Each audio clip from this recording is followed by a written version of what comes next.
Okay guys, welcome to this session. We will be looking at setting up our platforms that we have. We have two platforms, and we will be looking at the setup and designating tasks, assigning tasks to you guys on the part of the system.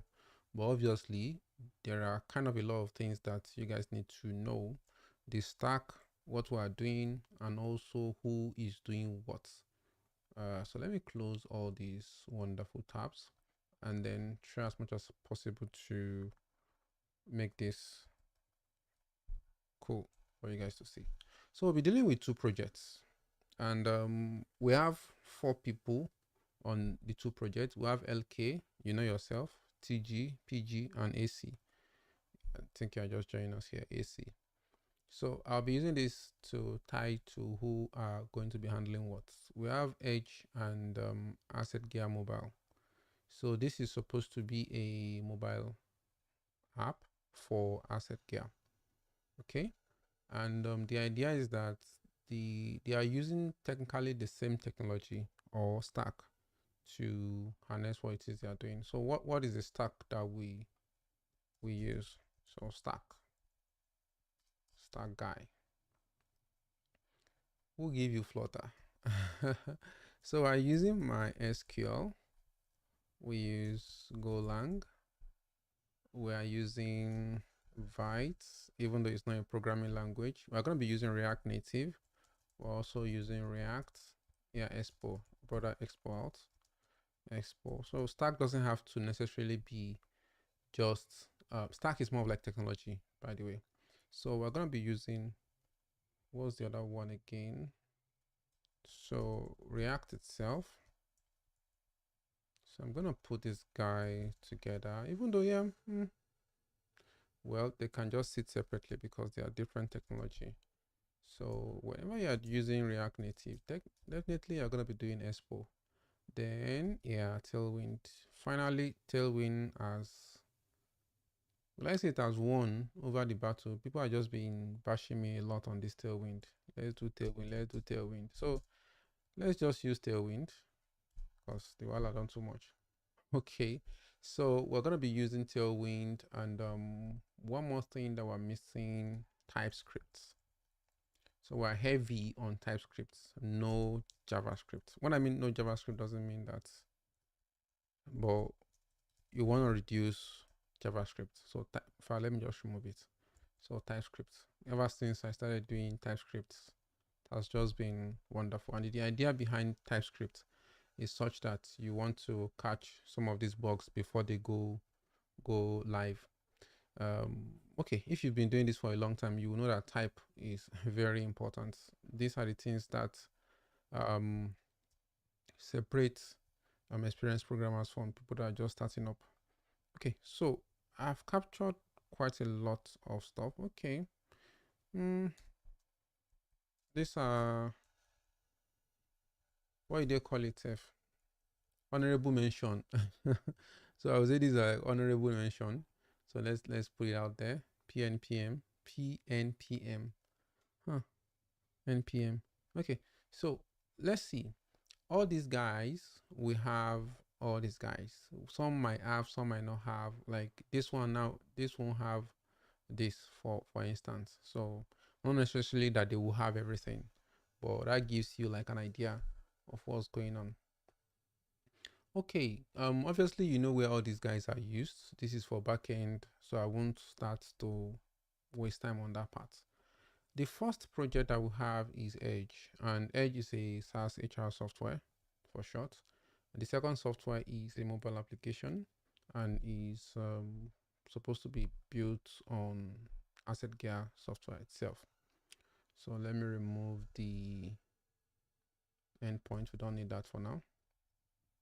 Now, who are the teams and what are we supposed to be doing? The idea is I want to talk about the teams and who the teams and the hierarchy and their roles and responsibility. So I have here PG, that's me, and we'll have, just put it as a one line, we'll have AC TG and LK. So I'm trying to see. Okay, so because that's more like it. So here we have PG and we have LK here. Okay, the mobile. So where is this man? TJ, I'm removing you from this platform, from this one, because this is very volatile and we need it up and running. That's why we are removing that from that role. So I know you understand that. Okay, so we then need to now start talking about this guy because we have quite a lot of people working on this. So even though LK will be here, but the role of LK is a silent role. So I'll put it like this. Yeah. So I'll put it like this because LK has more information about this.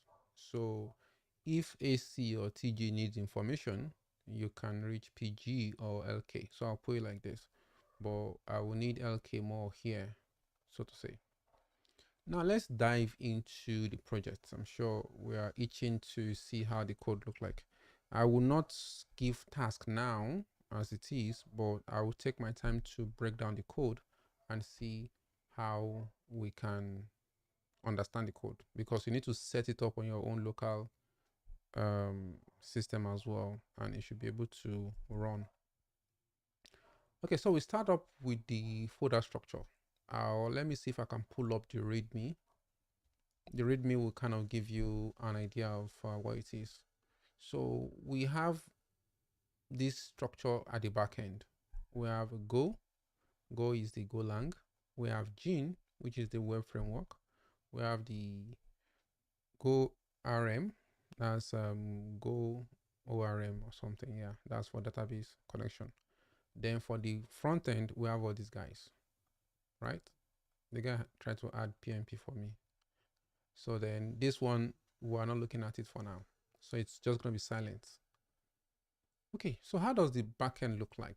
The backend is a Golang section, and then we need to look at who are the people that will be responsible for all this, so that we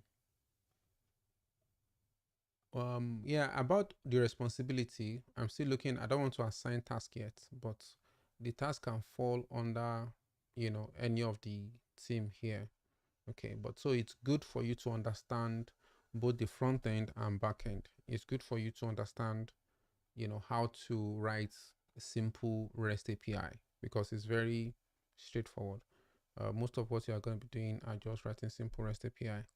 Yeah, technically to some points. Yeah, there are some advanced stuffs which I believe that they are very easy to work with.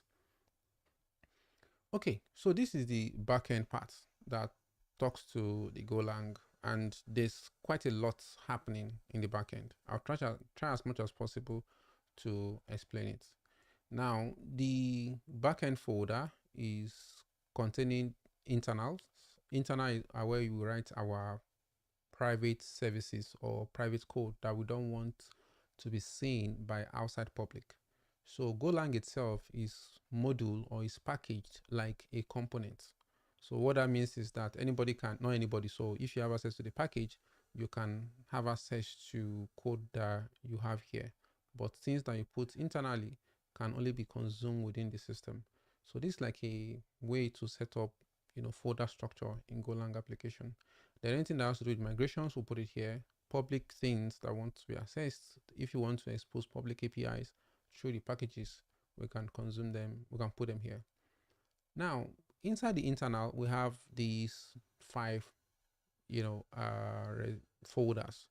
The APIs are literally the handles, like where the handles to the endpoints. Because if you write your endpoints, you will point it to a handle. Configuration contains your configuration files, your initialization, and what have you. Middleware are what happens in between you trying to reach the endpoints. Models are models, database structure. So these are supposed to be very simple. They are supposed to contain the structure of the database. And we've even had one more things. That's DTOs. So that's to be data transfer objects. So the idea of DTOs, that's the meaning of DTO, is that you don't want to expose these directly. You agree with me that the table in a database are so large, or the fields in a table are so large, that you might not want to expose all those things. You just want to pick some select few, and that's what this one allows you to do. And you guys are gonna see example. I don't know if I use repository for now, but repository is a way for you to connect your how do I put it now? Repository is used to connect the API. That's this one here, which is also known as the controllers. They also call it controllers. Used to connect that to your data. So this one is used to connect this to your data. This is where you do your business logic. So your business logic is separate from your connection to your database. By the way, all these things can be put into one. The reason why you separate all these things is for better management and testing. We'll go down with another story for another day. Is for proper testing. So at start like this, it might look as if you are writing a very long code.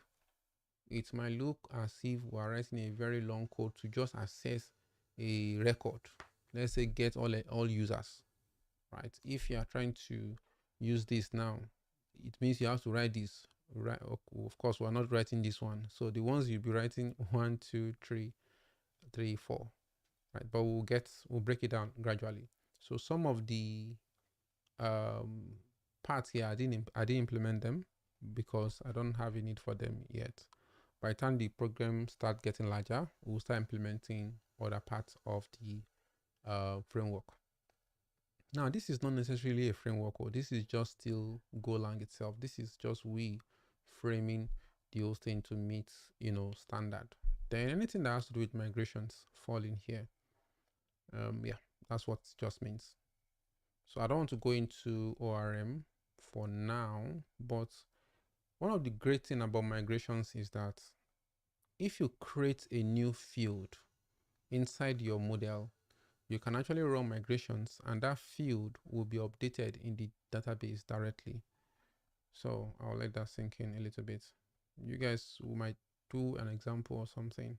We're not really going to be doing too much. I just want you guys to understand the structure of what's going on. Then packages, we already talked about this. This is where your public libraries are. If this whole project called Edge Backend will be interacting with another service, right? This is how we expose all these things here inside here. So whatever it is that is going to be talking to, we'll be putting it here so that other components can talk to it. Now we go to front end. Okay, so I don't know if I should show the code. Let's go to front end. So we'll talk to everything, then we'll now come back and start looking at the code proper. The front end part is denoted by web. We didn't call it front end. In Asset Gear Mobile, we call it front end, but here we call it web. Why? Because we have another folder called mobile. Remember, this is and the structure of this app is a monolithic application where everything is bundled into one. There's advantage to doing things like this, and it has disadvantages. That is not for this session. So for your web runs with Vite. That's your npmp or npm in Node.js. So you just sit there. This is a Vite project, which you will see like so. So this is your node. You can see your node module. This is your Vite, stuff running there. We're going to look at it and run a demo. So you have your public file. These are normal standard thing, right? So I'm not going to go too more detail here. Most of you guys are already familiar with Vite or React application. So this is a given. We have the assets component, So I will try as much as possible to educate you guys on using advanced concepts like context providers and hooks. They are very easy. Hooks are easy, but there are advanced stuff like context, which I will really appreciate that we also use because it makes code easy. So we've not started doing state management. There's also state management. There's type. I don't think we're going to be using this type because we have something else managing the types. Okay, so most of what I put here might change from the code because we've started working on it and this pattern has changed a little bit. Now we have mobile. I'm not going to talk about this one because it's another thing entirely. So that's a whole huge stuff. It's going to be using Expo mobile application to bring it in. So finally, we have this shared. This is very, very interesting. Even though we don't need it yet, I'm making it available. Now, the idea of shared is such that we can use the same code inside web and mobile. React Native and React, what they have in common is the fact that they are in TypeScript, right? Of course, they can also be in JavaScript. You cannot share components, but you can share types. You can share functions, but not objects. Anything that are, but not components or UI components. Anything that returns a UI component is not compatible with React Native. So for the fact that we can share some stuffs, why can't we write a shared project like this? So we can share API calls, we can share constants, we can share types, we can share utilities. So we have this structure like so, and you see how we bind everything together. Okay, enough talk. Let's get pumping. Let's start from the beginning again, from the backend. And I'm going to go through all the codes, how we brought everything up, right? I'm bringing AC up to line because I'm sure the rest of you already understand this. So I'm just bringing AC on it, but you guys can catch as much as possible. You can't over say all these things. So one of the things you will discover is that there's a lot of documentation inside the entire code. Well, what I mean by documentation is we have Swagger documentation.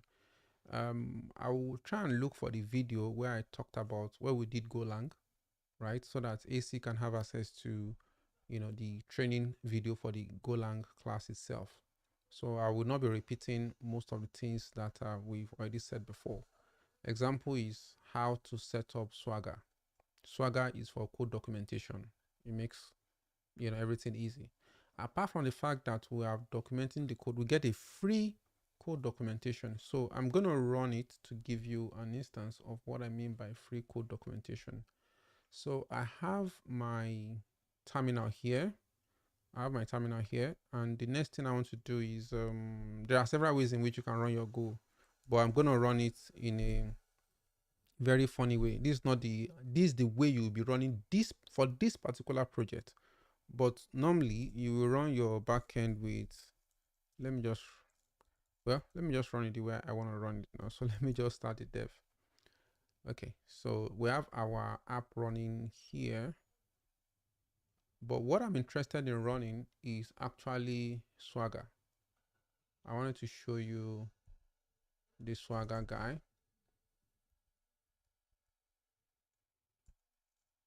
I can't remember the extension, but I will try my best and hope. Yeah, I thought as much.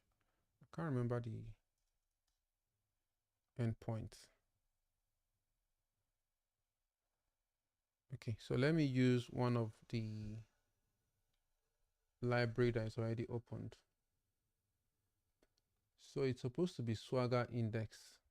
Okay, so let me try that one.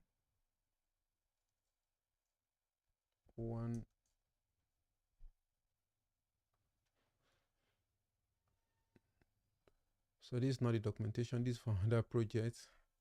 192, but it's now, is it 9,000? What port is it? So that's 9,000. So let me see.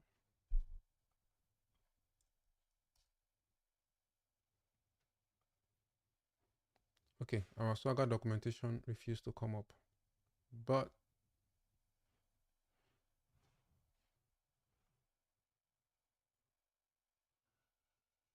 let me see what's going on.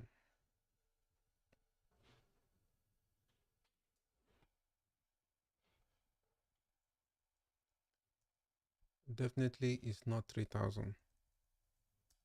So let me call,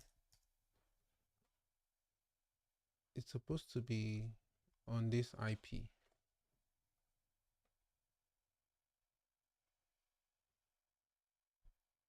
So our air has started, and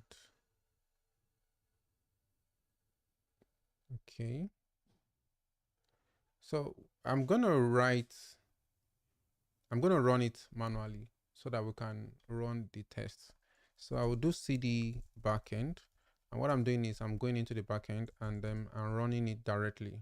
So what happened is that it failed to connect the database, so that's why it didn't run.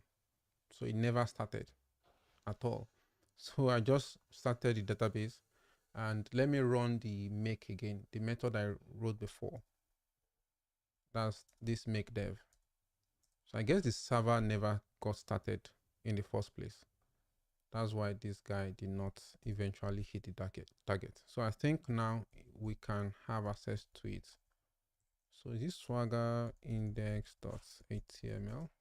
Yes, finally we have access to it.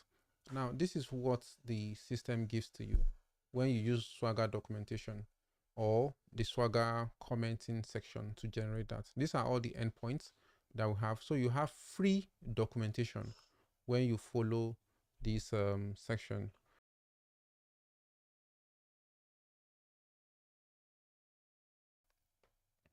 So this is the documentation that you need to make. How to make this documentation is online. You can, and there are some that you don't need to worry about. So if you find yourself writing a handle or an API endpoint, you have to document that. So what happens when you document it? Let me show you this login. Now this is a function that does login, right? This is the function. It's like 40 line of codes or thereabout. Look at the documentation that comes with it. This is a free, this is a documentation that you made, and let's see the results in Swagger, API. So this login, and then that is the one that generated all this information. To log in, authenticate user with email and password. So what you wrote here, authenticate user with email and password. So all your documentation, and it's good for the person that is viewing it from the back end or from the front end. And you can actually do a test.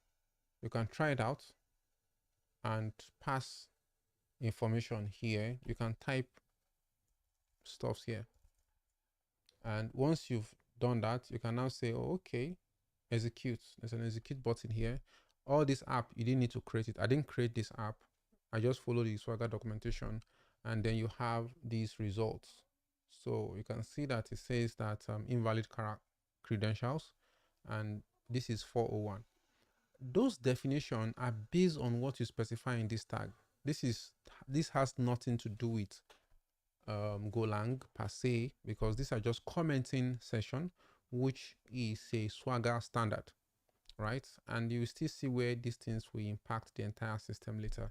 So any endpoint or controller you write, especially the API that will be exposed to the public, the login is one exposed to the public. There are so many things that will not be exposed to the public, right? So this one is important to be exposed to the public. What you are returning will also be exposed to the public. So let me show you an example of what I'm returning. So here I'm returning user authentication. That's user what? I'm returning this. So this information needs to be specified as what I'm returning whenever it's successful. Do you see that? So this document, this is what I just explained now, is available. It's a public documentation stuff that you need to read about.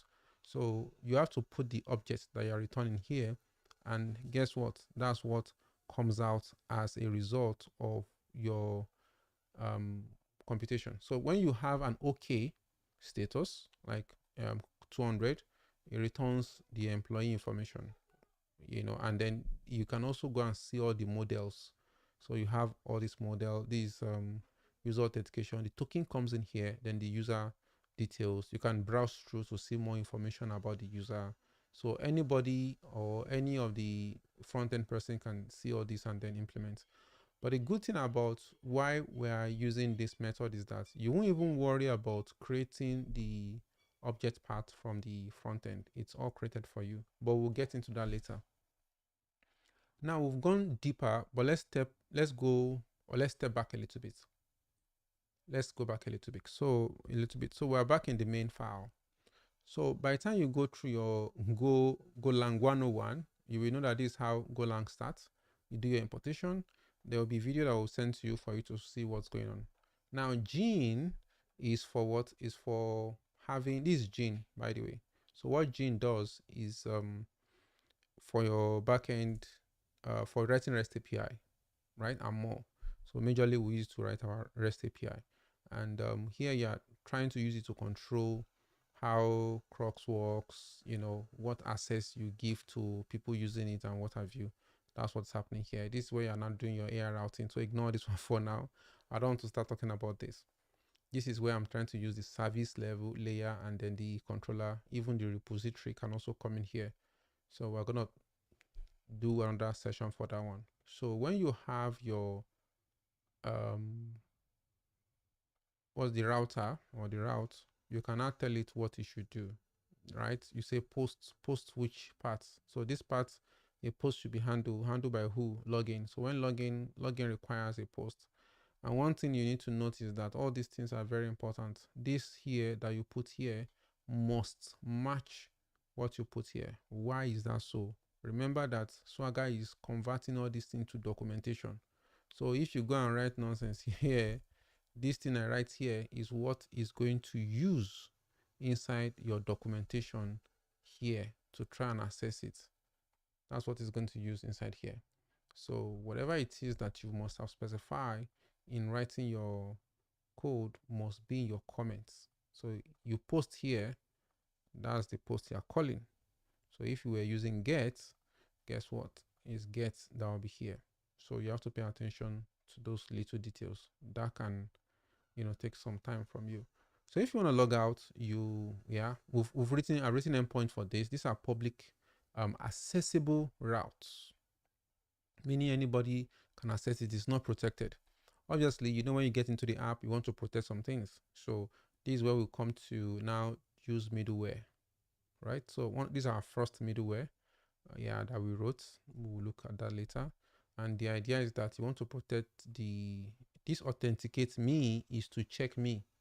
Like what I mean check me is check who is logging, right? Because every time that you request a page from there should be a way for the front end to know if it's authenticated, if the person that is currently looking at it is actually or has the right to actually be there. That's what this endpoint is. And then you will see us calling this endpoint from the front end time after time to verify that, oh, this person still has the right credentials to do what they are doing. So if you're trying to get all users as well, you should also have this. So anything you call inside here, this middleware is attached to it. That's the stuff. Now this is what allows us to see the Swagger documentation publicly. So this is us saying that it should, and now this is tied to the framework. So we're using Swagger documentation. I didn't create this. This is the route on how you write your Swagger stuff. At the end, we start the server. Okay, so most of our code is inside here. This is just the main main.go, and this is how you start your project. So it's a version. Any of these things still has more documentation. This part is very key. This IP might not be the same as your IP. This IP might literally be different. And how did I come up with this IP? So this IP is based on my system IP. I had to use network IP because I want to also be able to access it via other system. So very important. It might be different from your system. So be careful when you are doing this. Careful on your system, because else it won't start up when you are trying to consume it. The application, even the front end uses this IP. So it's very important. You will get to see where this IP comes to play. I think technically, let's touch one or two more things from the back end and then we'll go to the front end. So we've just looked at the API section because all this one ties to API, right? API. I don't want to talk about this, but we'll talk about it in another way that will not confuse you. So let's talk about it in another way. The way we can talk about it is when we go into other part of the system. Let's look at models. So models are typically simple. What they do is to map the database. So this is employee table, for example, and the employee table contains almost more than 50 fields. That's insane. So you can keep looking at it. They're quite much, right? They contain as many fields as possible. Don't ask me why is that much. It is that much. Okay, so that field is there. You also have location table. We have several tables. So what we did was that any table that is connected to employee, we put it in a same folder, right? So we're still structuring the folder. And let me now use one of the field or the structure to explain what is happening. So there are several models. These are all the models we have now. We'll still loading more. Let me use department to explain what is going on here. Now, this is typically a data type in Golang, and it's called struct, right? So it houses, multiple data types as well. It houses them. So look at this as objects. For those of you that are used to object-oriented programming, look at it as an object. So you have a department that has, department ID, number, tenants, and the rest. So this is typically like a table. Now you will notice something here. All these guys, we usually say, what are all these guys? This is a way for you to map or to give the compiler more information about a particular field. So you are saying this, in the database is called number. You are passing a lot of things to it. Another thing you are saying is that the JSON object, when you are trying to export it to JavaScript or to other tools, should look like this number. You can notice the small letter n, right? So there's many options like that, and these things are generated automatically. When I start writing code on this, you're going to see how I use them. Now, why do we have to do this? We have to map the table to the database using structs because we need our ORM tool, which is called GoRM. That's the name. The tool needs to be able to understand how the data is saved and the fields, so that when we are writing query, it will know how to consume them. So let's see how a typical query is consumed or exercised. So I go through the login. Of course, typically when you want to log in, you have to check the username and password to see if it matches. And this is a typical example, even though these guys are making it look complex. The preload I've written there makes it look complex, but I will explain. Now, there's a configuration here. This is how you connect your database using the GoROM. I have this setup whereby on startup of the application, and that's why the application did not start when we didn't start up our database. On startup, we called what I call configuration initialization here. And it initializes what needs to be set up. So we set up the environment variables that we need. There are several environment variables that we need, like the secrets, and so many things. We set them up. And finally, we set up the database. So the database is this. We get the password from the environment variable because all the stuff are in the environment variable. That makes it easy for us to swipe and change stuffs. And then we set everything up. We then return this object. Now this object is what you call to make any connection to the database. And that's what we are doing here by saying configuration.bd. I can now start doing anything I want to do. Now, when I say .model, meaning that I want to make this guy, this employee table, I want to make it to find information. So let me make it more. Now, of course, the syntax will look very weird, right? For now, because you are not using Go. So by the time you start using Go, you will understand. Now, this is supposed to be a one-line thing. Like, I can keep joining more things, but me breaking it this way allows it to be readable. So I said the DB. So the DB, I can connect a model to it. Remember, the model maps to the table in your database. Then preload means that, hey, I want it to join user. Now, this preload is different from this join. This join allows you to be able to write a where clause like this in it. But this preload will bring in the data inside the result that it will return. So there are two different things. So I bring in the data for user, I bring in the data for job title, I bring in the data for this, I bring in the data for the company that is inside the user. So let me explain. So if you look at the employee has a sub table. The reason why it's called sub table is because it has a one-to-one relationship between the employee and the user. Inside the user, you have a company also. So there's a one-to-one relationship between the user and the company. So for me to go that deep, right, I need to do something like this. Preload user that has a company. That's what's happening. It's a magic, right? That's one thing with ORM. ORM does a lot of magic. And many people don't like ORM magic, but it solves a lot of problems. So, but if you are trying to query a very sophisticated stuff, you can do it with this and write your typical vanilla SQL. Okay. Now, what we just did was to preload the information because we need to see the information in the backend. If we didn't preload it, the information will be empty. Now we join this typically because we want to get the column of the email. When you are trying to log in, you need to first check if the email exists, and that's what we just did there, and the rest follows. So if it doesn't exist, that's when it gives this error. If it does exist, it does these things. So I'm going to ignore some part of the code and then move on because we are spending too long time explaining just the login screen. So most of these things you can actually go through the code and see what's going on. This is token. We generate a token using all these special field from the user information so that you can use them later on the front end.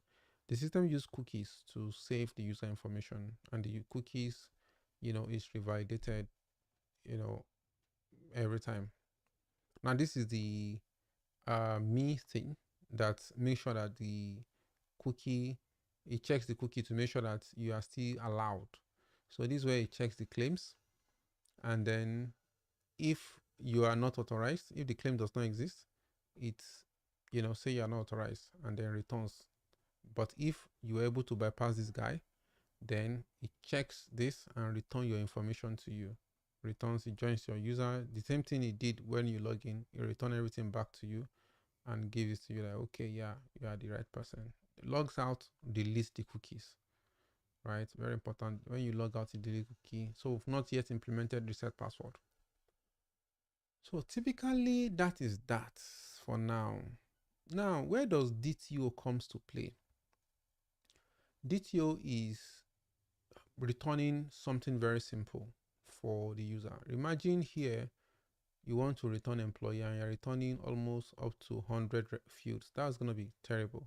So what we did was we reduced that employee table into 9 sections.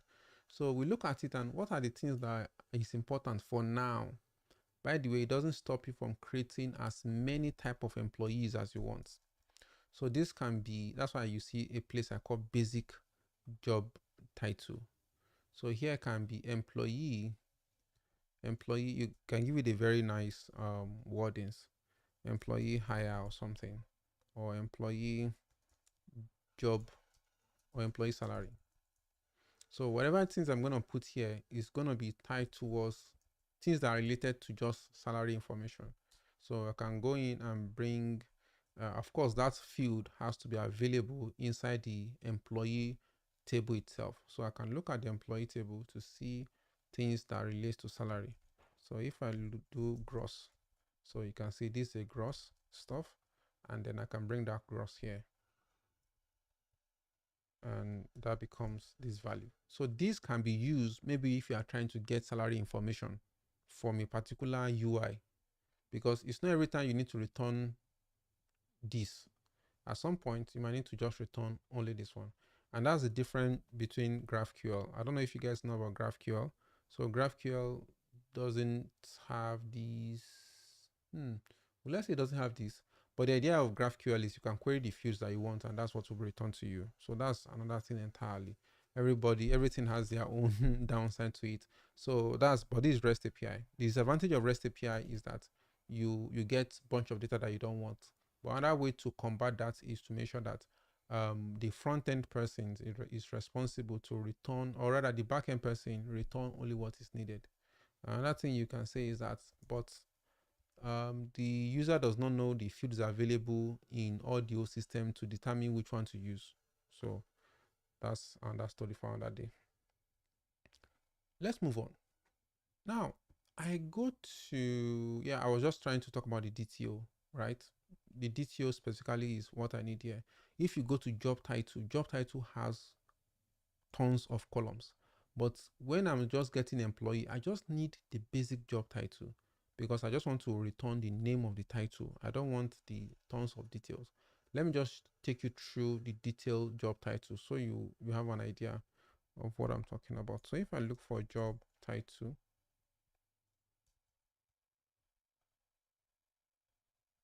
so I'm looking for job title. I can search it from the employee part because I know that I joined job title here.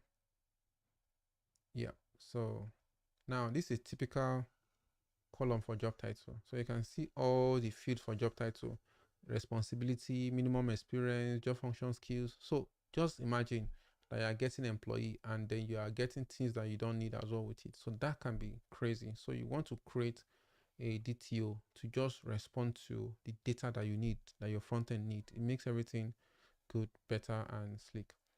So I think I've technically covered, what we need for now to know about the front end, or rather about the back end. You have utility things I use. So this error response. So this is the way the error comes out, the code and then the message. So as simple as that. So all error will come out in this form. Let's look at the front end. Now the front end is, do I go to front end now or I go to the shared? Let me go to the shared code and talk about what is happening in the shared code. Now, when you are developing app like this, but I don't think TypeScript or Node.js will suffer from that. That's if you are using Node.js for front and back end. I don't think it will suffer for that. But because we're using a different language for front end and back end, there's something we call type, your data type. How do you manage your data type when you are going to backend? When you return something from the front end, how does your when you return something from your backend, how does your front end handle the type? How do you get consistency? Because we're using TypeScript is supposed to help us with that.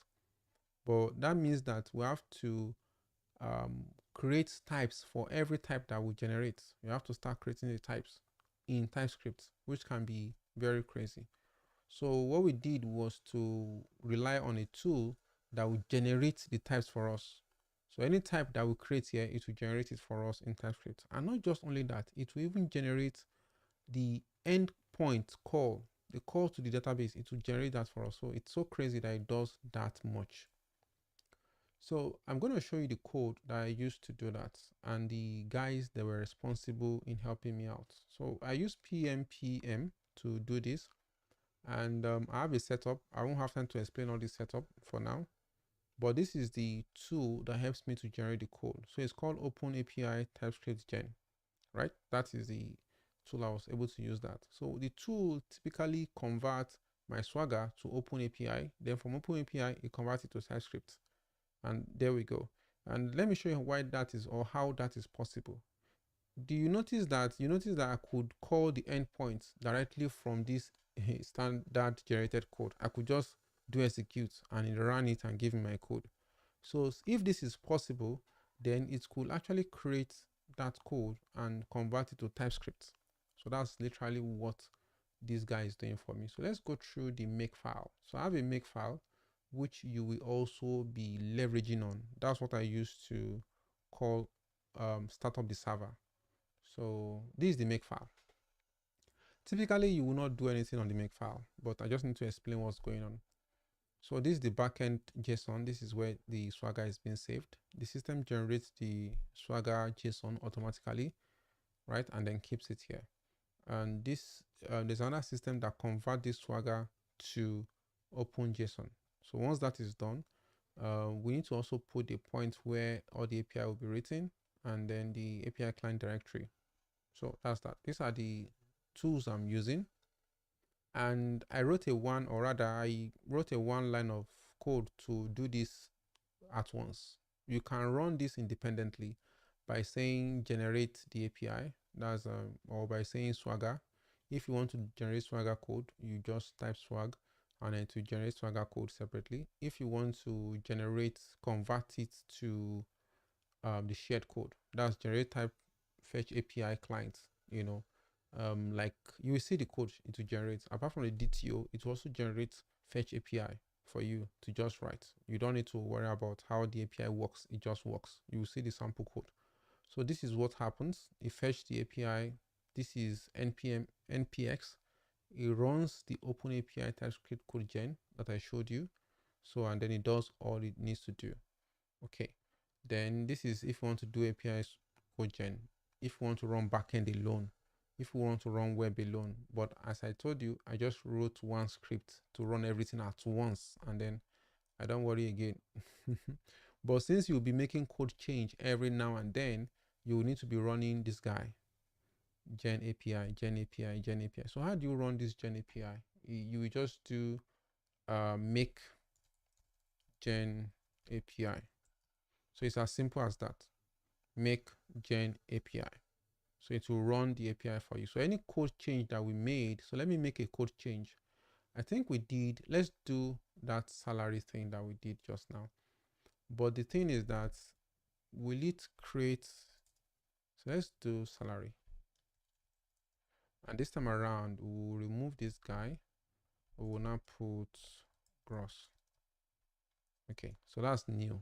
So you should be expecting it in the front end when we make it.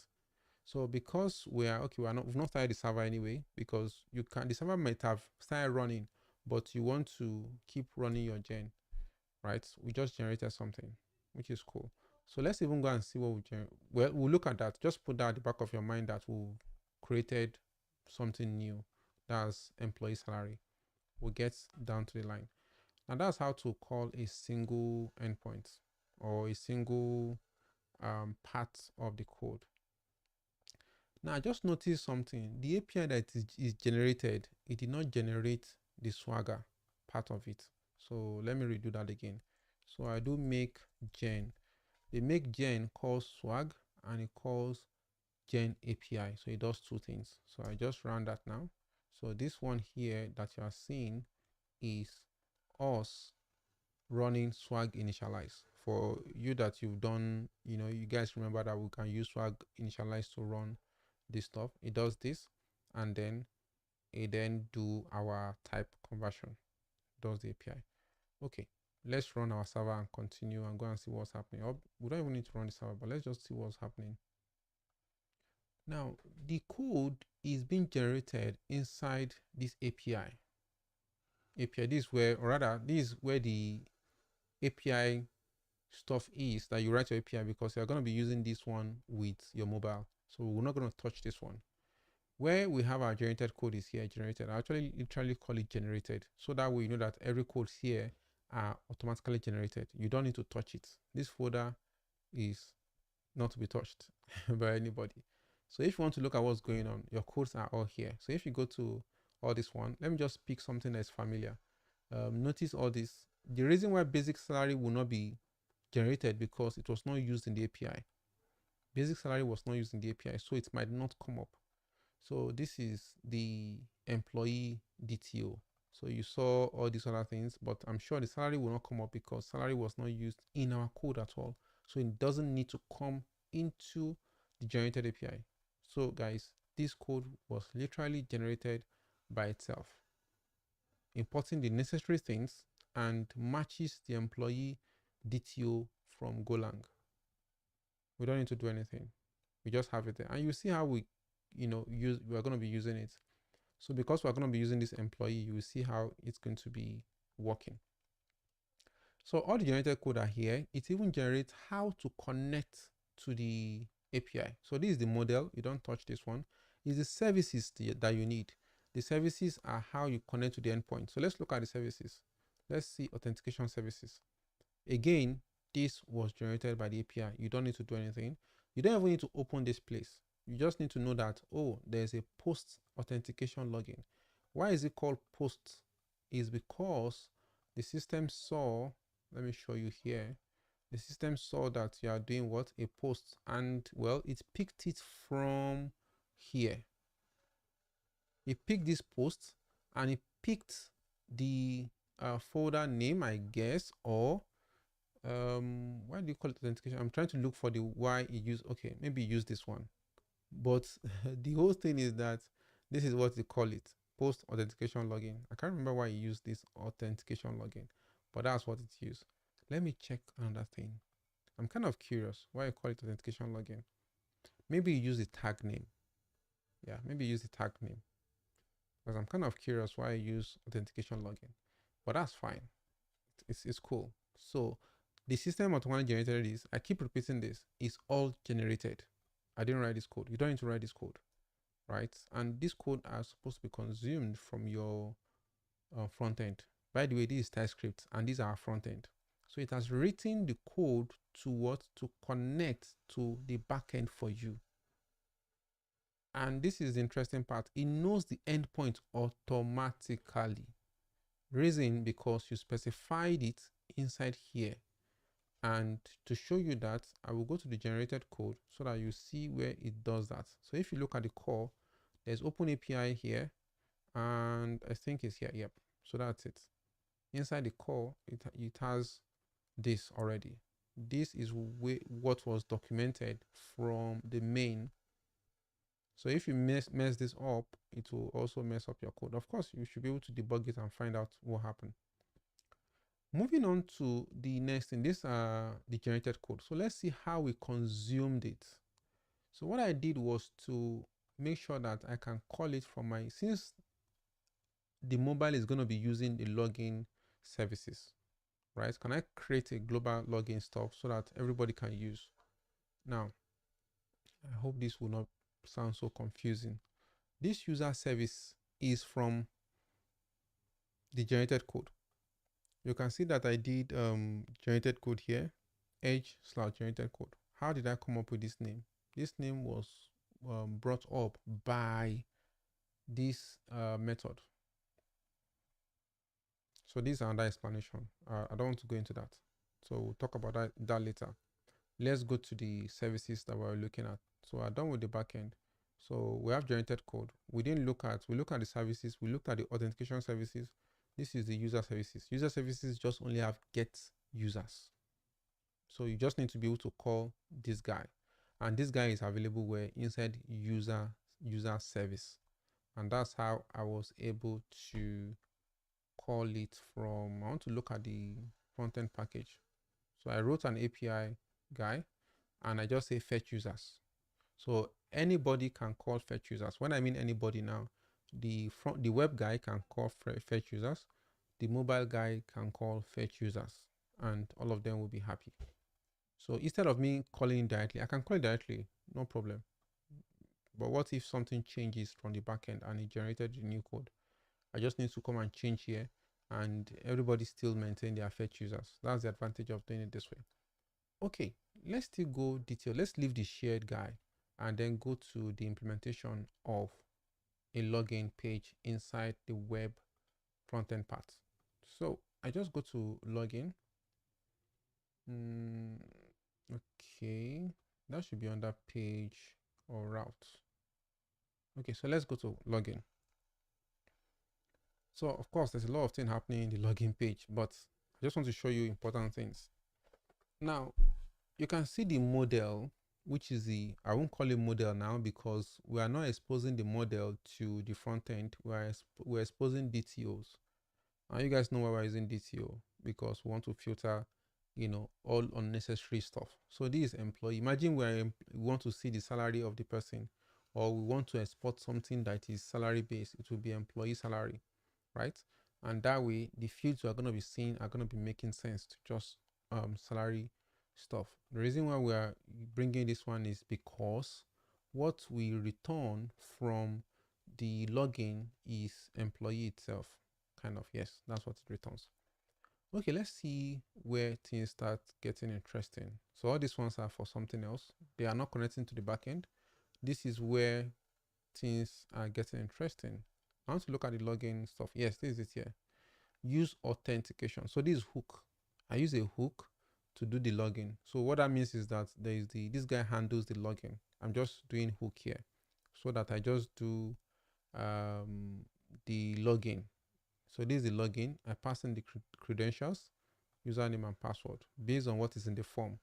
And once that goes through, we're good to go, home and dry. So let's look at the hook itself. So the hook doesn't do much. What does the hook does? It just try to call the get me authentication. No, that's not what it tries to do. Yeah, this is because there's so many things in the hook. Not like so many things. We have the, I'm looking for the actual login. That's post login. That's what I'm looking for. So you can see that you can see where I'm calling the generated code. API authentication user. This is the data type that I can pass. Another important thing, or that I'm returning rather. This is what I'm returning. I'm returning the employee and then the token, because when you log in, these are the things that comes out from it. Okay, so this is the user. I'm bringing out the employee part of the user inside here.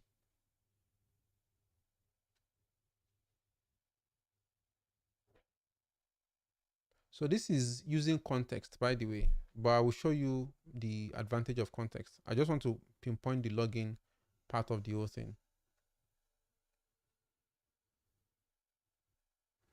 So this is the login. So this one is to do, I will talk about this one. This is provider and context. I will talk about this one later. So this is the login. This is where I do post authentication. Yeah. So this is the payload, email and password. And if everything turns out well, saves the username in cache, else throw an error. And this is logout. So let me minimize the things that you guys don't need. Now, what's the purpose of this? Let me now expand the field to talk about contexts and providers. The idea of this context is to create a kind of barrier between other parts of the code that you have. Let me go to the app. When you see it, you will understand it from the visual display. Now, if you have, and I think I implemented this a lot in fact, I won't say I abused it, but let me show you another project. So that project is not here, but let me bring it up. That's, what's the name of that project again? Sozo, yeah. Let me show you Sozo. I won't say I abused it a lot, but I'll say I used it a lot. But this is not the class for that. This is not the time for that. But let me just show you what I did to it. So I had, like, you can see I have providers, and then I have like, so I just call them providers. So I also have context. So let me see. Typically that's how route works, where you have something nested inside like this. But I want to even see where I use it very well.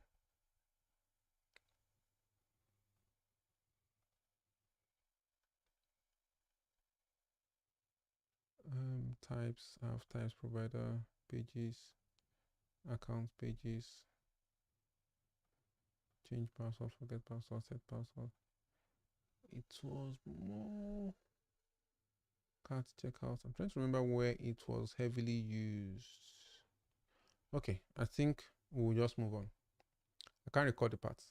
But what I'm trying to explain is the fact that you can use it to provide a secure session, or to make a kind of function available, or data available to the rest of the page when you do something like this. Okay, so we'll have a session where I will talk about the provider and context to give you guys an idea. Like I said, we'll be doing some advanced stuff I'll be explaining it so that it will give you guys an insight on how to do things better. So let's run the app. Enough talk. Let's run the app and see how it looks, and then we can call it a night. So we already have this guy running, but that's no, I don't want it to run here. So the natural way to run it is just say make dev. Of course, you can run your npm run.dev. You can run all those things separately, but ever since I discovered this one, it has made my life easy. I just run one terminal and then I'm good to go. Okay, so this is the way, this is the app. There's quite a lot of things that still needs to be done.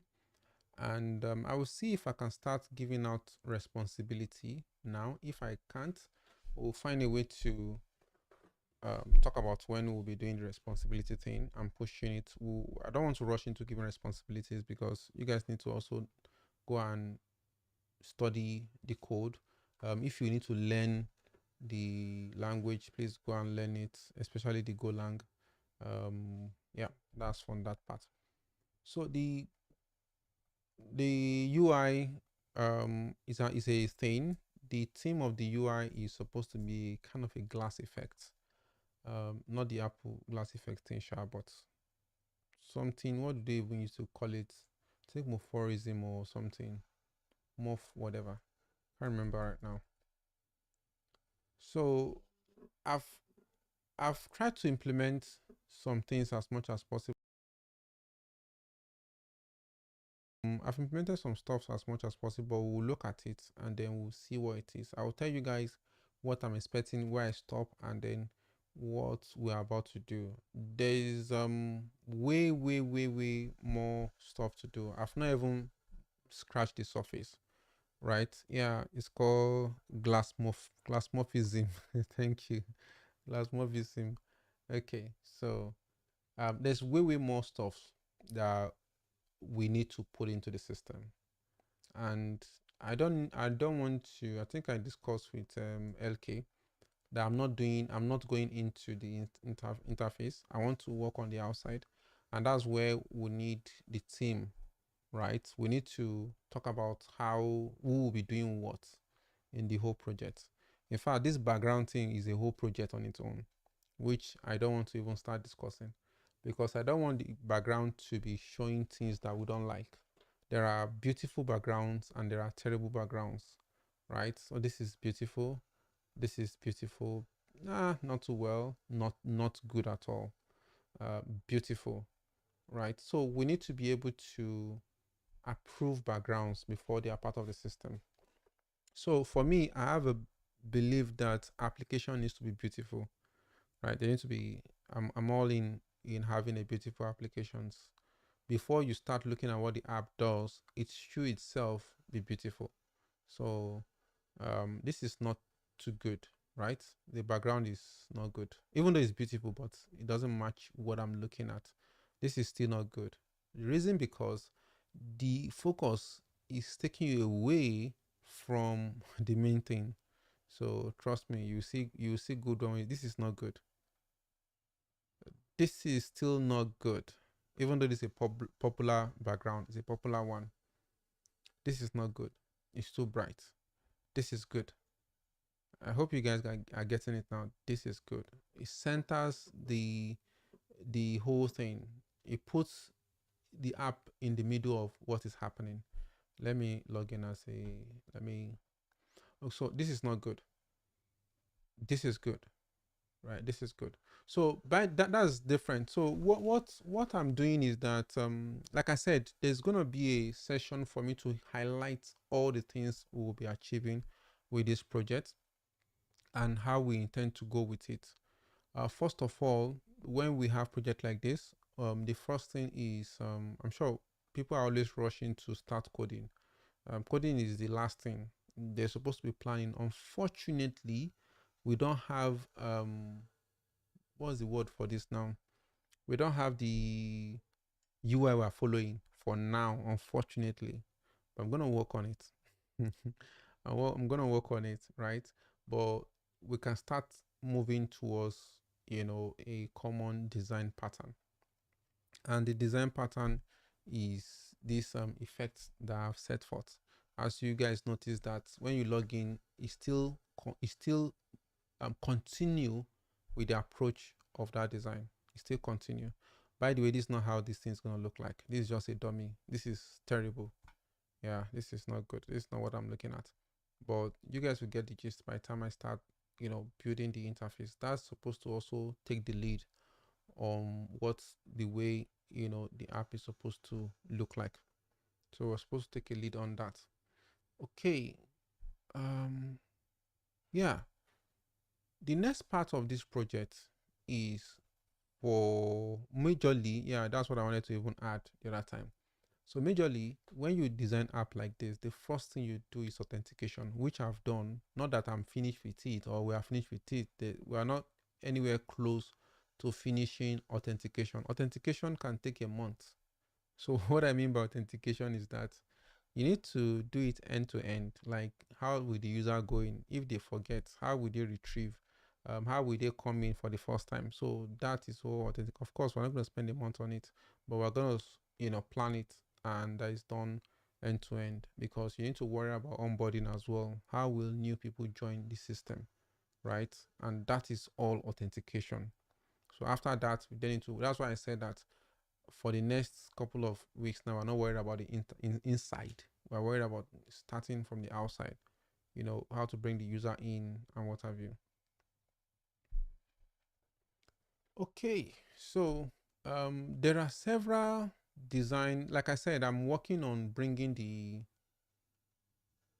UI in, the UI that will match what it is my vision for the project is. So we're looking at bringing, so this is not good. This is semi-good. This is semi-good. Oh, I think it's good. I think it's good. This is good. This is very, very good. Not good. Not good. Good. So let me not waste too much of your time. So that comes to the end of this session. You guys will need to drop me your, okay, for AC, drop me your GitHub handle so that I can add you to the group. And then what you should take off from here is to go and start looking at Golang. I will share you the video where I did a tutorial introduction to the whole thing. You can watch tutorial online, but if you notice, there are patterns in which all these things are done. When you learn without a pattern, you will just be doing your own thing. It's good to understand the pattern in which we code and the framework we're using to make it easier. Okay, that said, we'll be moving on to the next thing if there's no question. If you have a question, this is the best time, because I want to move on to the next project.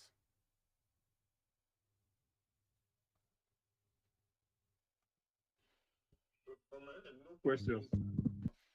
Okay, so the next project is the Asset Gear Mobile, and this is going to take another 1 hour or thereabout. So the Asset Gear Mobile has a lot to be done on it. We need to convert it to this format, which is going to be serious. So it needs to be in this format. It's not in this format. It's in a very funny format, which I need to correct.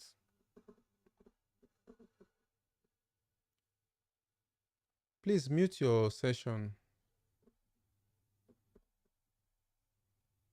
Mute.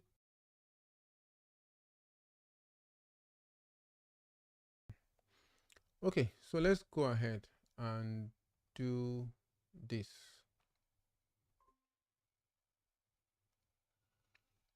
So if I come to,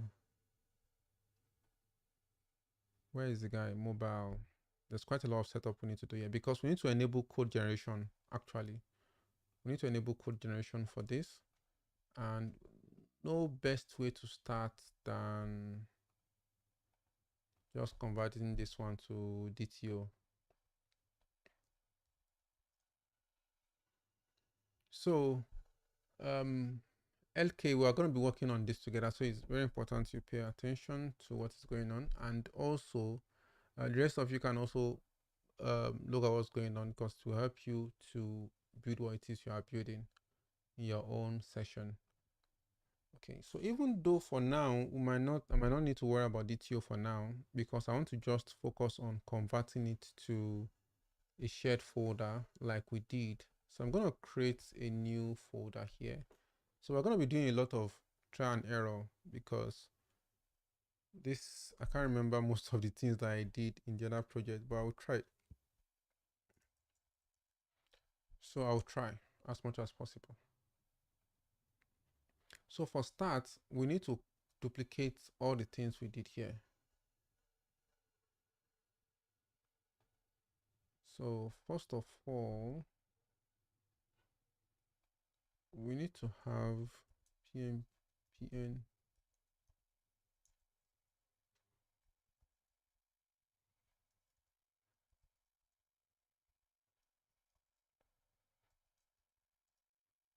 Okay, let's get our workspace up and going.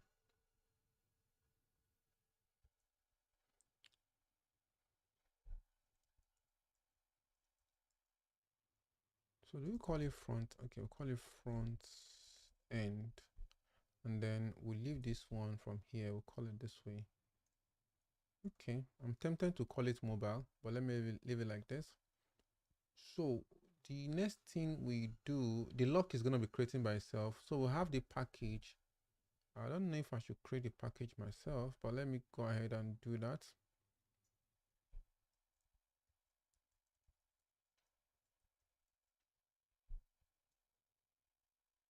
So I'm going to remove, so this is, I said, gear mobile. Then you have this, it's private. We have front end.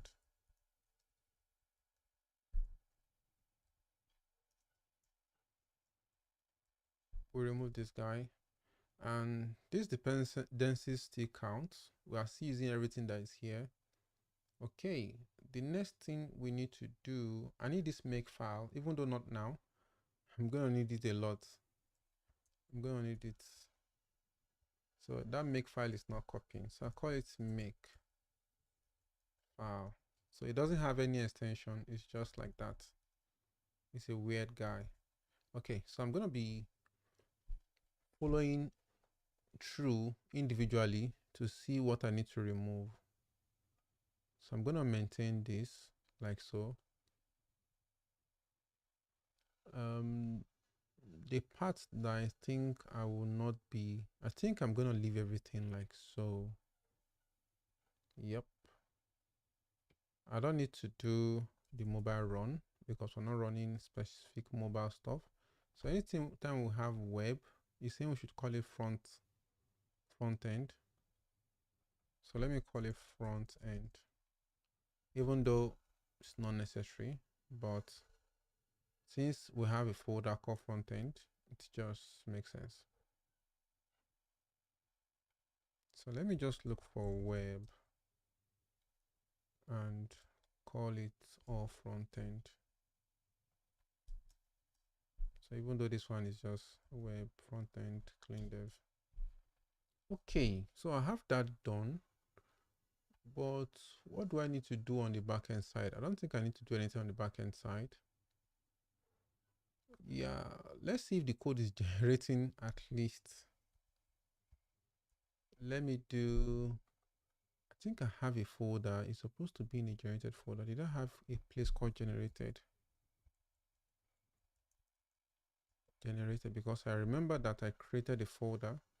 Will you create the folder for me, or let me create it myself? Okay, let me run it and see what it does. I want to use the one that just generates, and that is this one. So that's gen make.gen. Okay, so it comes with our first error, which is cool. So it said we didn't install this swagger guy. We didn't even do anything. We just want to go and start running everything by itself. Guy is not serious. So let's go ahead and install the stuff we did in the package JSON stuff. I can't remember the call, but let me just try pmp pnpm. Let me just try if this will install. Okay, update available just in 1 day. Change log is this. So we should do this guy. Like, how am I adding myself to myself? Okay, I know this is installing it in global scope. That's G stuff. So it's trying to do its thing, and let's wait for it. That's what is happening on the bottom.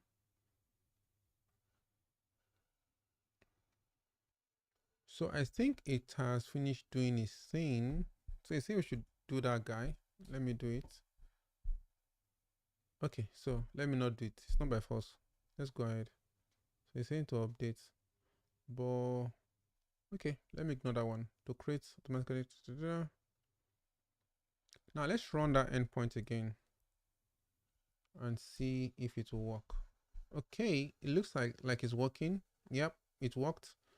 So we have that set up. Let's go and see the generated code. Our code is generating. Cool. That's written the API for us. Wonderful. Remember that at any point we can change the model stuff to the fact that we don't want to use model. We can initiate the DTO when we are ready. Because right now I don't want to use DTO for now. But when I'm ready to use DTO, I will use it. I just want to save time. Yep, this is cool. You can see the API calls, which is on services. So these are automatically generated. So if I want to get assets now, I just need to say get assets. And then what is returned, we'll just use what is returned. Now, if we do not create the Swagger documentation properly, that's where we'll have errors, or that's where we'll have issues. Do you notice something here? It says it returns void. That's crazy. It's not supposed to return void. We are supposed to provide data that it returns. But let's see if we can get to fix that. Of course, we'll fix that from the code documentation. Let's just fix one and then we'll continue doing other integration into the system. The part is talking to is inside, let me see, assets. No, that's the controller. Okay, so get assets, which is here. This is good. Do you notice there's no return for 200 for successful? So very, very interesting, very important. That's why I did mention that this is the most important. Well, not the most important, but for your integration, this is the most important bit. So if you must do code generation, this must be solid. So I'll just look for this. This is it here. So if you want to return something successful, whatever you are returning must match what you say you are returning now. And it didn't even generate any issue for error. So there was nothing for error response. We didn't even capture it here as well. We didn't capture any error response, but we're going to treat that later. But let me first return this. So this asset response. So it's finding an error here. It's saying something is wrong. It automatically struck it for me, but not to worry. Let me see what it actually returned. It returned assets. Do you see? What returned is different from what it says is returning. So the way it is here is what you are going to put. That's why it was striking it off for me. It was interesting. So it's tried to fix it to this, which is great. So I'm going to regenerate it again, just for us to see the code work live. So I do make gen, and if I go and look at that code generation again, I should see that it's now returning model assets, which is what you want to see, which is going to be great, right? So, and then you can connect your model assets from your interface, blah, blah, blah, and then we're good to go. Okay, that's one thing that we've done, but of course, we still need to clean it up. So, LK, that would be your responsibility. So that's one of your number one tasks. But I don't know if you still want to wait for me to finish it before you start, cleaning up the code for that, or so I don't know which one we'll do first, by the way. But we need to focus on returning the data that we need. Okay, you know the data very well. Oh, that's even good. And that's why I put you on the project, since you know the project very well. We'll still look at the assignment or assigning of the task, because there are several tasks. The dashboard is still there waiting. I think it will be better for you to work on the dashboard. So let me work on this one, the cleaning of the code that was done already. then you can work on your dashboard. We talked about the dashboard. You can work on, start looking at components to use for your charts. You already know the kind of charts you want to do, so start planning that out. So let's go ahead and see. There are several things that this one still have response, which is good, but you also need to respond to when there's an error. That one is also very key. Like for example, you have an error here, you returned this error message. This is just a string, so it's better to return an object, like a defined object, like we did in the other app. But I'm not going to correct this now. What I'm majoring in is to make sure that we can tie the whole thing together. Now that we've connected it, let's do something. So guess what we want to do? I want to start up the project. I'm sure you've not seen the interface of this one before. Let's run the project and see how it is. So to run this, I want to make sure that I've closed this project. Okay, I've closed it. So the same stuff that we did there, we can do make dev. That's the same thing we're writing, and it's doing it for us. So this is one of the things I tell people is that make sure you have your workflow. Now it has messed up our ports, and the reason why it's having port 301 is because something is still using this port. So let me stop this one. I think this one is still running, so let's stop it so that we can stop this one as well and rerun the ports, because I want that my 3000 working. We already made a lot of investment on port 3000, so I don't want to go and be changing the code. So our port 3000 is working, while this one is using 1990. So that's the REST API section. Another thing again is we did not write the main to capture the port. Remember this part. Aha, very important. We are running on the wrong address. Of course, when it's online, it will be having something like this. But since we are still local, we need to be running the local ports. By the time we are online, we'll worry about when we are online, when we get there. So for now, this is what we're running. So the port is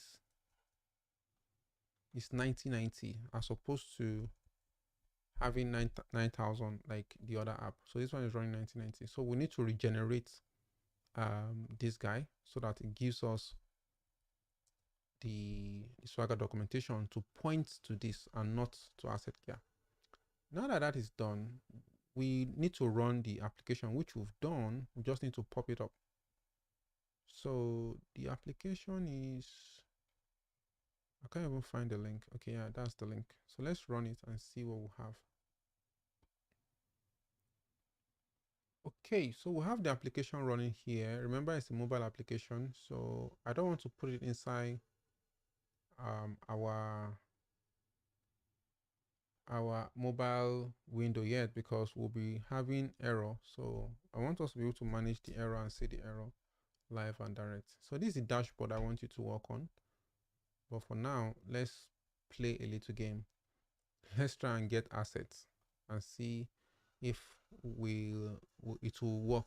Of course it will work, but let's see the trouble or how easy it is to implement compared to when doing it manually without code generation. Okay, so where is this guy located? It's located where? Inside front end, and we have it inside pages. So these guys have a funny naming, but we're gonna manage it like that. Okay, I guess this one was not used. What else do I want to change here? So how do we get the data? We got the data using this guy. Use authentication, this guy. Okay. So I hope this guy is gonna be smart enough to know what we are doing. Oh, okay, this is to get asset. Okay, we want to make it very simple. So we use only get assets. Yes, okay, this one is giving error. Oh, good. This is the best way to test it. So for this one that is getting error, we use this one. But before we start, let's see why it's giving us this error in the first place. So if we try to do that again, we get the error, and the error is saying that cross origin error. That's interesting. Why will it be giving cross origin error? But I thought we fixed that from, so here is being called local hosts. Or let me clear everything and make sure that that's what I'm getting. So your error is due to the fact that you are using 8080 as your port. So something is wrong. The port that you are using is 8080. I don't know why, you know, that request is being made from that part. So that's what is causing the issue. You're even supposed to be using, so let's go ahead and fix that. Okay, your API call, in fact, instead of me trying to fix it, let me just yank it off and use our own parts. The first thing is, how did you get to that part? So that's on click, which is here. This is how you are getting a particular one, right? And you are calling this API, and then you are importing this endpoint. So I won't be using any of this method at all. So we'll not be using this API, custom API that we wrote. Instead, I'm going to rely on what we did here. That's the generated code. That's what I'm going to rely on. So I want to, why are we even setting the data here when we try to get? Because is this a single page? Is it not in the single page we are supposed to get the data? Yeah, because when we click on the single page, let's look at the address. When you click on the single page, this asset/1, that's where you're supposed to get the data information from, not even from this page. So I'm assuming that this is the asset/1 page assumption, just to make sure that we're in the right page. I'm going to, so this is where the issue is coming from. You're even fetching using the wrong ports. I hope you are saying that. So the data is being fetched from the wrong port. That's where the issue is coming from. Okay, so let's go ahead and fix that information. Now we go to, we don't want to use all these guys to fix this.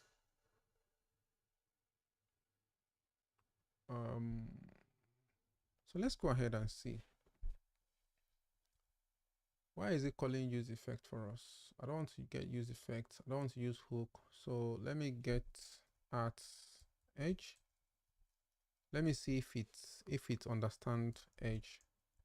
If you can bring in the edge. So it can't bring in the edge yet because I've not yet brought it into the project. So there's a special way to bring the shared folder here into this project. So let me do a little bit of copy. If you go into the web and you go into the package here, you will notice that you can bring in workspace like so into the dependencies. So that's the method in which I will use to bring this guy in. So since I'm in front end here, I go to the package. There's the package guy. And then I go into here and bring this guy in. Of course, it's not going to work immediately. It's going to ask me to do some funny things, which I don't know yet. So I'm going to off this guy and go to the single page. We don't need this. We don't need this. Yes, this is a single page. Let me give it a try again.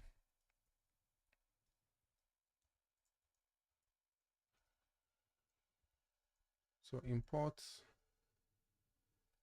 So it's trying to work, right? You can see that it's trying to connect to this one. I think what he wants me to do is to install again. PnP install pn. I think it says either install or add. Am I inside front end? Okay, I shouldn't be inside front end. I should, but I'm not inside front end.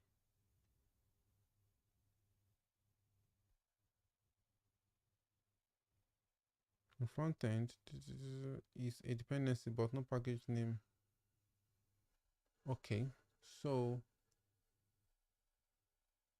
for now, so that we'll skip past this, let's go to it manually.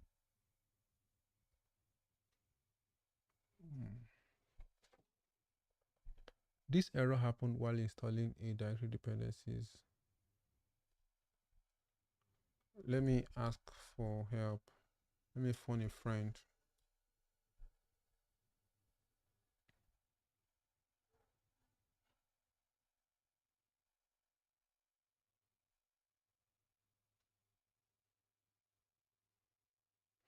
So we need to do something here in the shared, which we did not do.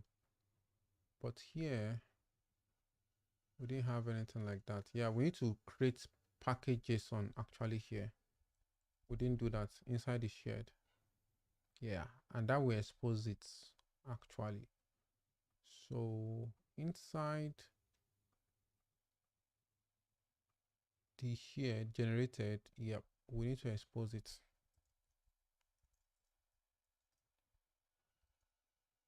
So it's called this, it's called this, it's called this, it's called this. Okay, it worked. So if we now go into this, it now recognizes it as a genuine guy that it is. But this is not what we're interested in now. We're interested in the services. Asset service. But that's not what we want to get inside asset service. Is that what we want to get? Yeah. Let me even get, yeah, asset services. So that we can then do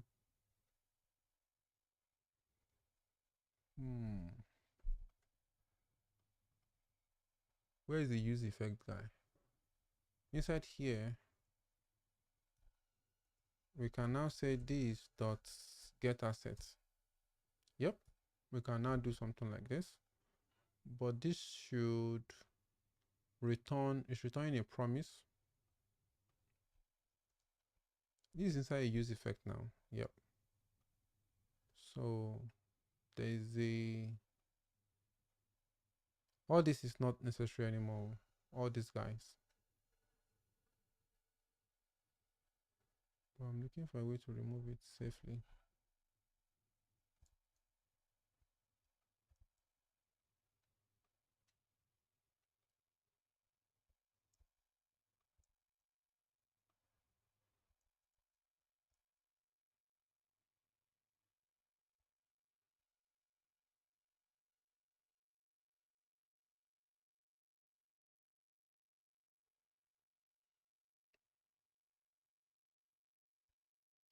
So this one returns, I'm looking at the way to consume this one. Let me look at how it was consumed in the API here.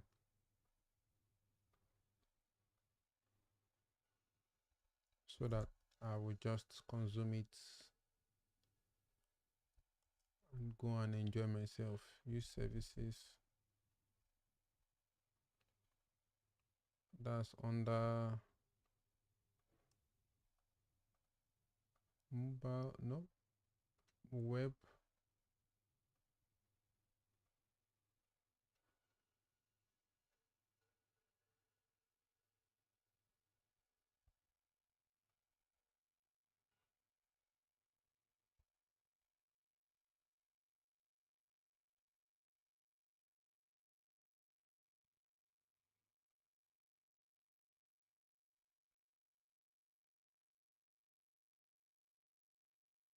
Okay, so use it this way.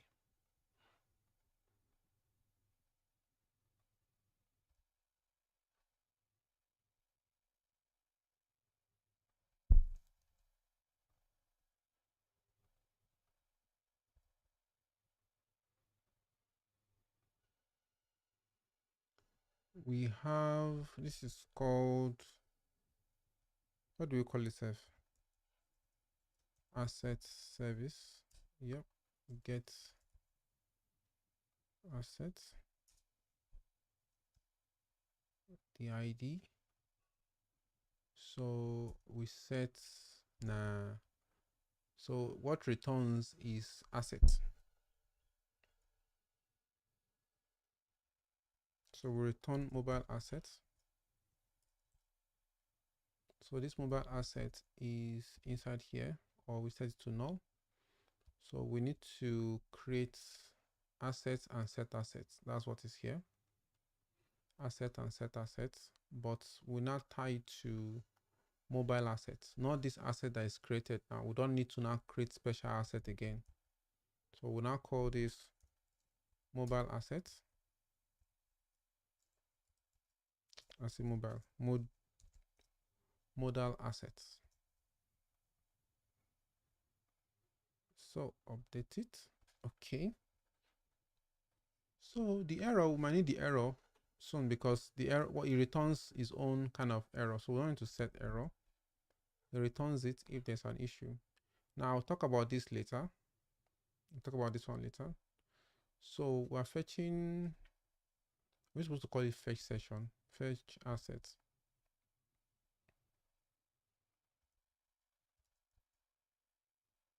Okay. So if there's an error, we set it to null and return this. Okay. So this one are for internal stuffs. So let's start correcting where we have issues. Now within here, we're supposed to capture the error. So let me just say, oh, we didn't do anything about the error. Okay, so let me take that back and set the error. So the error that we just set is we didn't collect the error from the backend. We just put this. Later we'll fix the error from the backend, or we'll collect the proper error. Now the asset that is being returned, we now have our own details. We're now using what is in the model assets, which is here. So we can properly tie to the right asset. I don't think we have image as a particular thing. So you can see that all these columns are what is tied to the asset. So we don't really have image. So I will just stick to what is here. And the name of the assets is actually description, because there's no field called name in the assets. So I think it has started rendering information, even though it's still giving error, but it has started showing you something. Now the next part is, this is still the name. It can go to the description. Okay, the status. Do we have anything status on the asset? Yes, we have status. But why is it not working? So this guy is requiring, he's still saying that he wants a required information. So what that means is that we can either submit it or put a blank. So I think we should do, yeah. So this one says it wants something important. Now what else is giving error? Yeah, location. Now the way location works is a little bit different.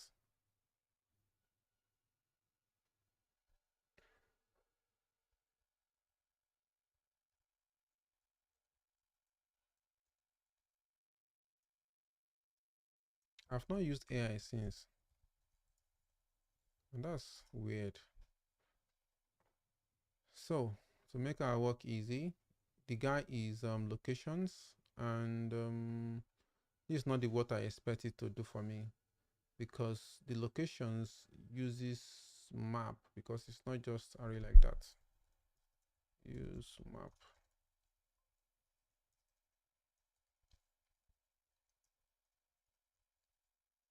The content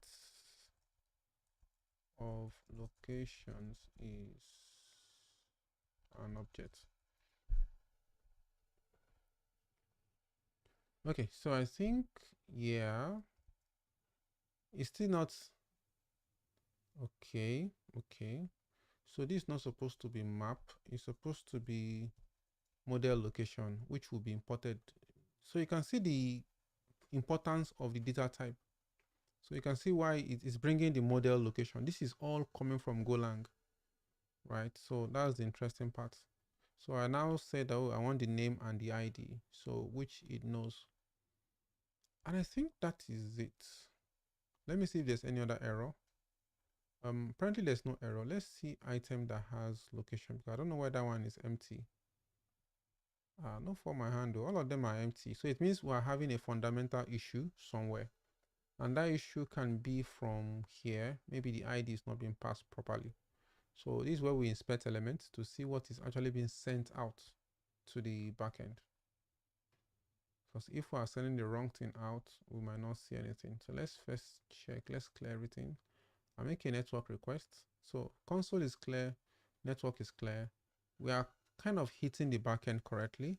The data is coming out nicely, but it's not showing the front. At least the good thing is that the data is all here. So that one, that's really oh, okay. This is not even doing very well. We have name and location. We have location and name inside again. Wow, this is deep data. But why didn't it come like that? So after we have this, we now have the ID. We now have location again. We don't have ID. So what that means is that inside, that's not even what we're talking about now. Because inside the locations, you now have, this is not correct. This is not correct. So this information is not loading correctly. So if it has this, then the map should be this, which should, I don't know why it's using join.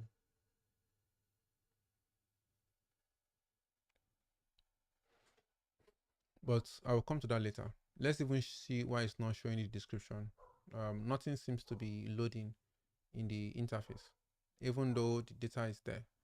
So one of the things to first see is to console log our information here and see what is coming out inside the asset itself.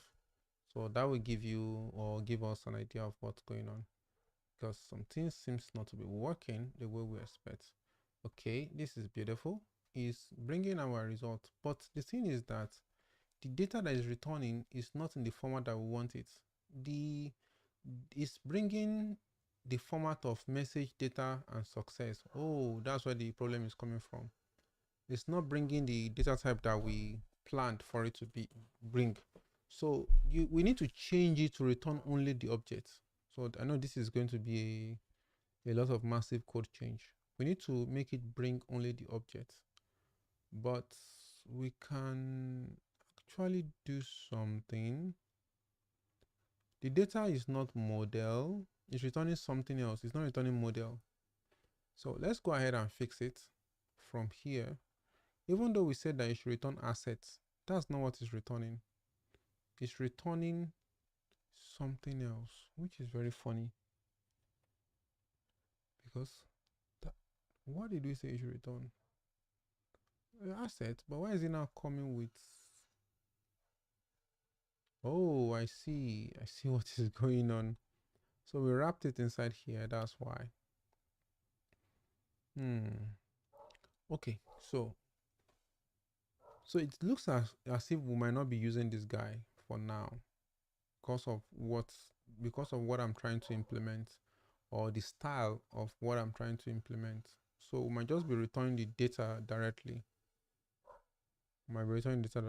Which I'm using this guy to achieve. Let me show the backend of data I'm talking about. So you just be returning this directly. Direct JSON straight up for now.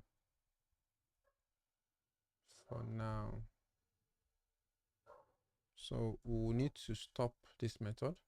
So this method comes with its own structure already. So we might be using this guy for now to do it. So that means we will not be using this guy for now. but I will clean that up and then we can have a better way to resolve that issue. Now that we've returned the proper thing, and this is where you have to now rerun your documentation. Do we need to rerun it?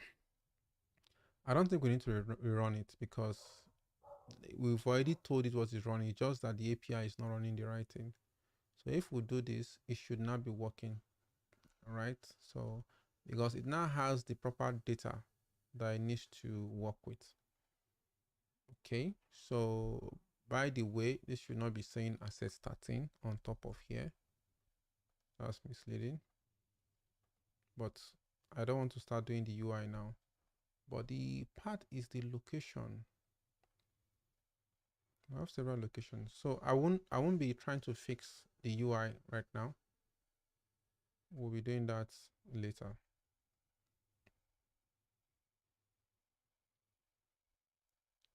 So how do I use SWR here? What is this guy using here? Is he using...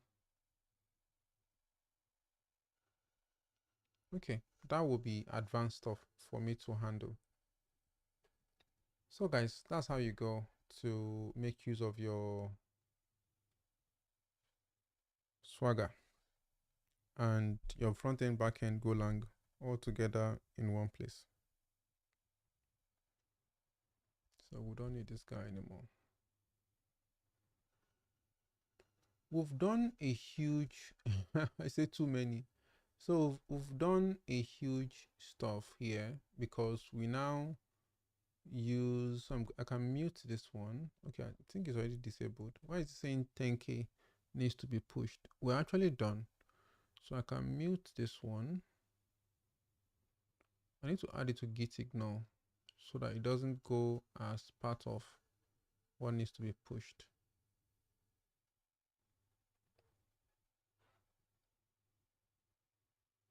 Where is the directory? All commit. Okay, so this needs to be ignored. That should be no brainer now. You should just ignore anything that has the Node.js with it. So our new packages are there.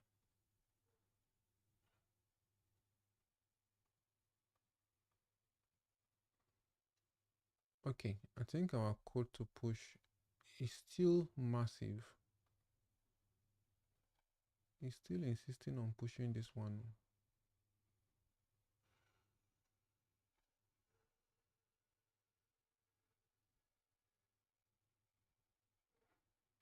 Okay, so let me see if I can ignore from here. Okay, I think it has ignored it and we're good to go.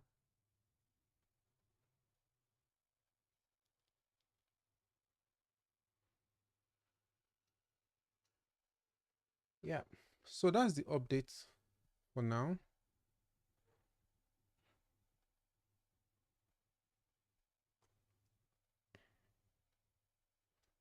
Who is still with me? Oh,